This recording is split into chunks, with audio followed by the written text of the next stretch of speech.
Hello, my name is Lydia and welcome to a very impromptu IG live.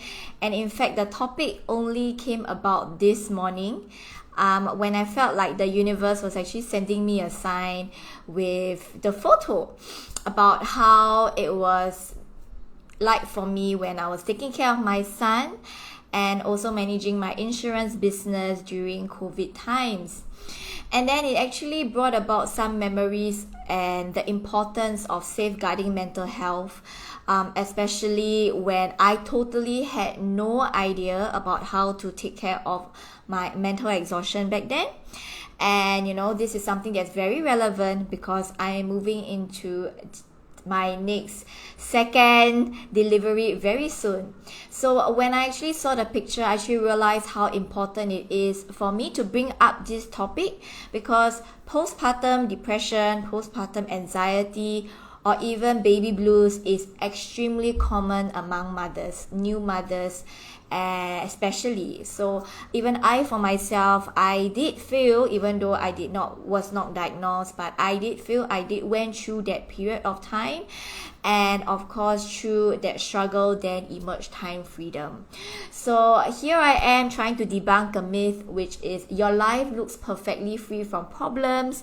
You have no time, no money, no kids, no couple struggles. That's why you can be a mompreneur. True or false? So I know that many people think that, you have to be in a perfect place in order to be a mompreneur. You gotta have shitloads of money. You have to have, a perfect family. But no, that is not the reason why I chose or how I fell into mompreneurship. In fact, I fell into mompreneurship precisely because it was born out of pain. It was born out of the mental exhaustion that I was in, and that was what made me really motivated and being very fired up to help other women out there, to help other mothers out there. So if you actually saw my IG stories, I was actually taking care of my son and working in between. It was during COVID times. We had absolutely no support. We didn't have our own home then, so we also didn't have our own physical space. I'll be taking care of my son fully for 3 days, and my husband will be working from home and taking care on the 2 days. However, I was very, very physically exhausted, emotionally and mentally. But I felt that amongst the three of them, being mentally exhausted was the toughest one to go through. It actually brought up memories of myself feeling very mentally trapped. I'm sure that's something that for those who have gone through the experience, you'll be able to resonate. Hi, Teacher Jack. Yeah, you'll be able to resonate the feeling of being mentally trapped. When you feel very isolated, you feel very alone. And of course, it was very strange. It was very strange for me because, me, I'm a very happy-go-lucky person. I have like communities, I have friends. So it felt very strange when I said that I feel isolated. But it was true. I did feel like I had nobody who understood what I was going through. I didn't feel like wanting to connect with anybody. And of course, there came to a point where I realized that, no, this is not me. And that's when I actually jumped out of the ditch. But I did not have any knowledge on self-care. So I was literally just working all the time 24/7. Mothers, as you would know, that taking care of our kids is a job itself. It's a lot of giving. It's a lot of sacrifice. It's a lot of energy put out there. So when we put out energy, but we are not receiving or nourishing our souls and ourselves mentally, we don't have that capacity to keep giving, and we are pouring from an empty cup.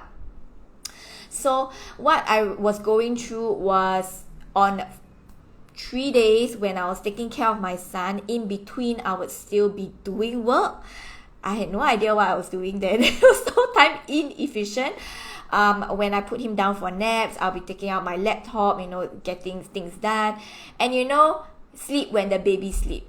But I wasn't doing much of that, especially in, I think starting from the 4th, 5th month. I was just working. I just wanted to keep working. I just wanted to keep feeling like, productive. But to tell the truth, I think I was very time inefficient and I was very time unproductive as well. So when he was sleeping, then I'll be taking out my laptop, and then once he wakes up, I'll close my laptop and then I'll entertain him, or sometimes I will just let him have his playpen time and then I'll be working again. So that was what was happening on the 3 full days, and of course on the 2 days that my husband was taking care of him, I would be going to doing everything that I wanted, like 20 things on the list that I wanted to do. So it was very extremely exhaustive, and when I come back, having to take care of him, so it was just non-stop of duties, and I still felt very unhappy. I still felt very why I wasn't achieving this. I had very, very high expectations about how the day should turn out. Like, he should have a perfect nap. He should be clocking X amount of hours of sleep. I'm sure, mothers, you'll be able to resonate with that. So I had a lot of that kind of pressure, and if one the weeks came in or regression, I'd be like, okay, oh my God, this is so fearful, it's so tense. I need to get his sleep in. I was very controlling of the sleep and of course, the struggle, the breastfeeding journey. But I think the breastfeeding wasn't much of an issue, but it was the sleep that I gave myself a lot of pressure and a lot of expectations. So I did not have any form of outlet in terms of mental self-care. And I think in the end, back then I was always worried about breastfeeding, pumping and then nursing, and then why is it not the perfect latch? Do I have enough milk? Blah, blah. Just questioning myself all the time, judging myself all the time, and also being my own worst self-critic. I was very physically well nourished, without a doubt, especially confinement, when I had a confinement nanny, but my mental space was everywhere. I was worried about, do I have enough of this? Or even when I felt that my mind was in overdrive, and I didn't have any form or any way to calm my overactiveness, to calm and regulate my nervous system. So it was only when my son actually went to school, I was able to, take a step back and really find out about what was wrong with the issue. And then I realized that I was doing everything that was right on the outside, but internally it was very messed up. Internally, I was having a lot of negative self-talk. I was having a lot of criticism towards myself. And of course, whenever, someone actually says, like, they pass off a certain comment, you would take it very personally, because the truth is that you already had that trigger inside. You already had that thought about, I'm not the perfect mother, I'm not doing the things right, so when people actually echo that, it actually gets you angsty like times 2 or times 3, and then you flare up, and then things go wrong from there. So regarding my mental toolkit, and what I really learned is that, number one, you need to, for me, I picked up journaling, I picked up meditation ever since then, and it has been a lifesaver. For 2 years, I have been doing it every single day. I don't deny that it requires a lot of discipline and commitment. That is without a doubt. But in anything in life that you really want, such as you want to lose weight, you want to look good, you want to have good skin, you got to be disciplined. That you cannot have anything good without putting in the work. So I had the discipline and the commitment to follow through, and it's like exercise. And in fact, I think right now, leading up another 3 to 4 weeks, I'm going to deliver. I realize how important it is for me to at least plan out my own mental rituals before I step into postpartum. I mean, of course, maybe, some mothers may say, oh, it's not possible, you'll be so time strapped. But I want to make that commitment to myself.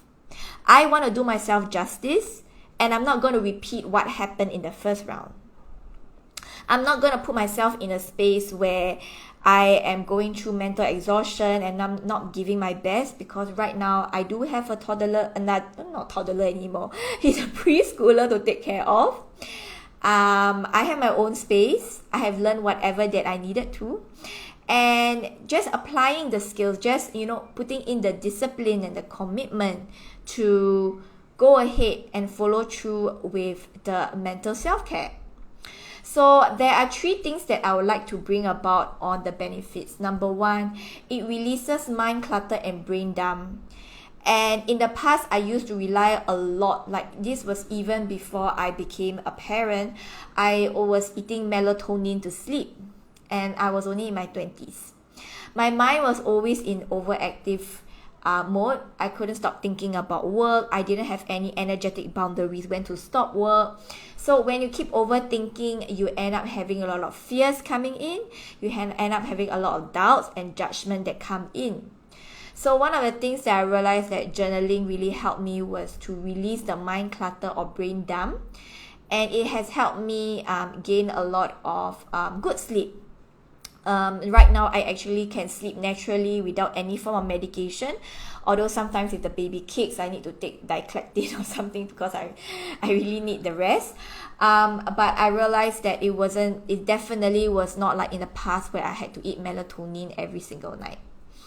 Another great benefit is mindset shift from a negative situation to being neutral. So negative situations are usually born out of past trauma or wounds. For example, you might have a squabble with your partner today, but it might be because, when you were 10 years old, you witnessed the same squabble between your parents, and you held on to that anger and resentment from one parent to another. So it's usually born out of past triggers and unresolved wounds. The moment once we actually go into the neutral zone, that's when we actually can let go much easier. And for me, I believe my friends can actually see the huge shift when hi Tan can see the huge shift when I actually let go. I felt myself a lot more happier. I felt myself a lot more lighter and more free because I was no longer holding all this resentment, all this anger that it came from seemingly negative situations. Because when I look at it and I take a step back, I'll be like, it isn't so bad after all. So I have many situations. Of course, I won't talk about this over here. But when we actually let go of the resentment, we actually stop being so fearful, so guarded, and we don't raise up our protective mechanisms, especially towards our partner, who are often like, the person who is suffering from from whatever feelings that we are having. And lastly, when it comes to emotions, you always have heard people talk about, down, negative spiral, positive spiral. It is because there is this concept called below the line emotions, which goes, one step is like certain basement, is like basement levels. You have fear, you have jealousy, you have anger, you have rage, you have powerlessness, you have depressed.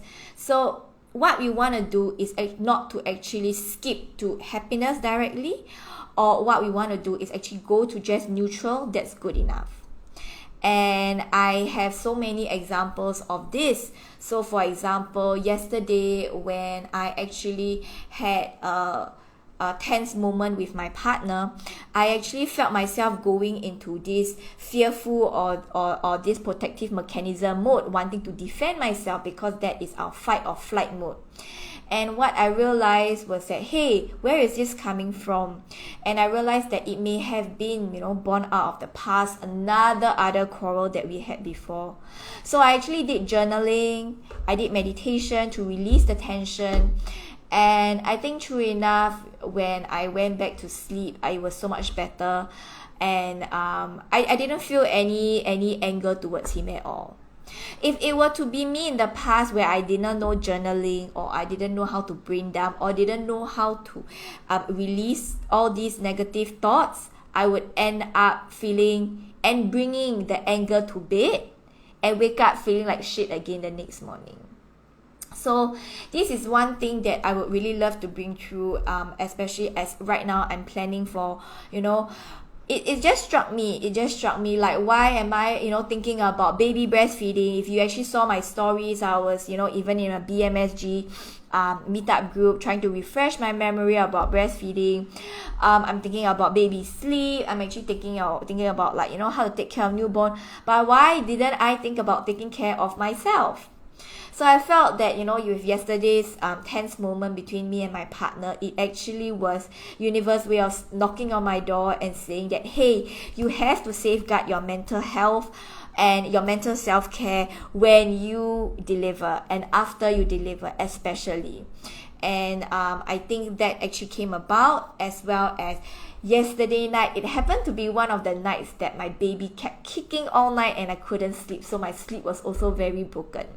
But I made it a commitment to myself when this morning 6:30 I'm gonna wake up, I'm gonna journal and meditate, because this is how life is gonna be. Life as a parent, as a mother, especially for a newborn, you're gonna be surviving on sleep deprivation. You're gonna have broken sleep. You're gonna end up feeling very exhausted because you're giving yourself so much to this caring for your other child, your other children, for those with multiple kids, and your newborn as well. So that is very energy depleting. And I think it actually brought about, for me to actually write down, literally I wrote down rituals for myself, like what am I gonna do. I do hope to actually bring about this commitment to myself, because I wouldn't want to repeat this past. I wouldn't want to repeat whatever that I went through, because I didn't know how to safeguard my mental health. I didn't know how to safeguard my mental space when I was caring for my work and my kid at the same time. So just rounds about today's session, very quick one. Just a quick mention that for those people who have been wondering about, the journaling and meditation technique I talk about, it's available in the Time Freedom Guide. It is a permanent offering that I'm having for $47 only. You can get a taste of how I actually kickstart and implement and stay on for 2 years for meditation and journaling practice. It's called the Powertime bundle. It's one of the modules inside Time Freedom Guide.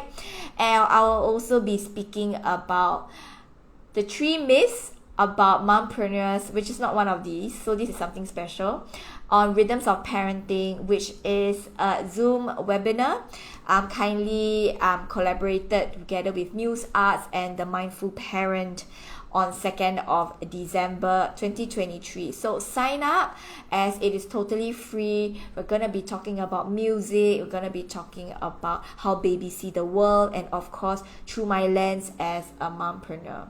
So most importantly, for those mothers who are currently finding it difficult to go through and taking care of your own self when you're taking care of your child, please know that, and you can always have support. That was when I decided, and that very moment was when I felt weird, that why am I feeling isolated when I'm a very social person. And then that was when I stepped out of the ditch, and then things started moving upwards from there. I found coaching groups, I found the support that I needed, I started working on myself, and of course being here today spreading the word about time freedom. Alright, thank you and see you guys.